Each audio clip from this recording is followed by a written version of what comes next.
Initially, we formulated a research question based on which we designed our paper and interview. Then, we created topics for the interview questions and divided them into sub-questions. Lastly, we formulated some extra questions that could support the conversation. Questions were formulated in such a way that teachers could freely express their meanings without our interference. During the interview, our interviewees were led to talk for most of the time. Our questions were clear and short, although we had set our boundaries by using specific questions based on a certain topic.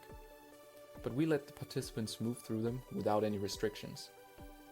Throughout the whole process, we remained neutral. In our case, we followed two ways. The first interview was conducted at the teacher's house, while the second one was carried out at school in an empty classroom. To record the words of the teachers, we used our mobile phone devices. Did our interview questions lead to the answers we were looking for? If we compare the two questions, we can see that both teachers value group work very highly. The group should be made with the students and the specific task or topic in mind. They also agree that a group should not exceed more than 5 students for any given task, and that the bigger groups should only be made when it comes to doing bigger tasks, like a project spanning several weeks.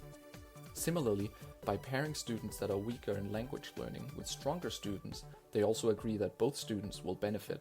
One student might feel more inclined to learn from a classmate because it is less embarrassing than having to ask the teacher. At the same time, the classmate will learn more in having to explain something to their fellow student.